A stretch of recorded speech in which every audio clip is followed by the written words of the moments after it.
At Cranbourne this morning with Michael Kent after a successful weekend. One disappointment, but Michael, terrific to see the wins of Marianne and Ritten. Yeah, no, it was great for Marianne. I mean, I think she probably should have won second up that Group 2 at Caulfield. So quite keen to get a stakes winner with her. She's definitely worthy of it. And, we rode her a bit quieter. It was a bit of a slowly run race and a bit of a rough race. But she was good to the line like she always is. And hopefully head to, either Sydney or Adelaide with her now. She's well. And the other filly, Ritten, well, she's been a bit of a revelation. She's coming down and getting over a bit of ground and rolling along in front. And she gets on well with that young girl, isn't she? Really well. And she came here for the Vobis, obviously, and that's been successful. And there's a big Vobis race at Fleming in a couple of weeks, is where she may end up. And we're having a look this morning at Marianne, was at the top of the video, and the stablemate flawlessly. How's she coming along? Yeah, good. She's had one run, but she looks a bit of a duffer at a mile. She always seems to have, and steps up to 2,000 metres on Wednesday. She'll run much better. But there's a nice mares race stand for her in a couple of weeks, and the further that she goes, the better she goes. And we're looking at a few of the horses here this morning, and a couple that haven't raced for some time, but both look to have good prospects when they come back. Kula Lua, long time off the scene. Yeah, she had a little chip in her fetlock. She chipped it in the Chairman's last year up in Sydney. She was desperately unlucky to not be a stakes winner up in Sydney when she was up there. She's a mare I've got a lot of time for. She's not perfect in front, so we need to keep her on some soft ground, but definitely up to stakes class. And she's had a nice long slow prep, and hopefully she'll be ready to resume racing next month, and the tracks are just going to have some ease in them.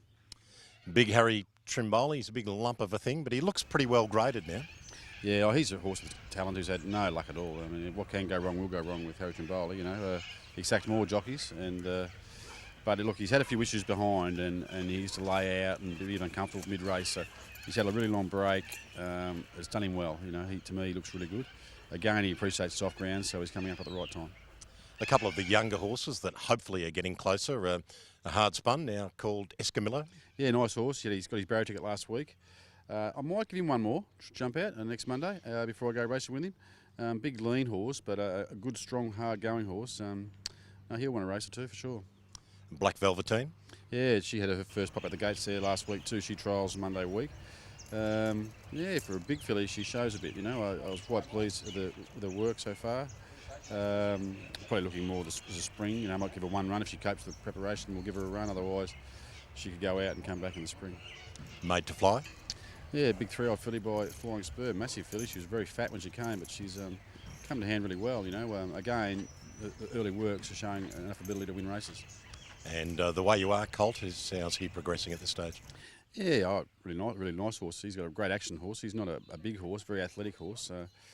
Look, I'd expect him to be more of a spring horse prospect, but he'll trial on Monday and have a proper trial. And if Sydney can get their bum into gear and get the name organised, he can get his barrier ticket, and then we'll decide whether we give him a run or whether we just put him away for the spring. I thought you usually just recommended it a game and put it through. Yeah, I know, but you've got to get everyone to sign the forms, and it takes a while to get them all together. Terrific, Mick. Hopefully we can look forward to Sydney and or Adelaide over the next couple of weeks and the good stable run of 2014 continuing. Yes, let's hope so.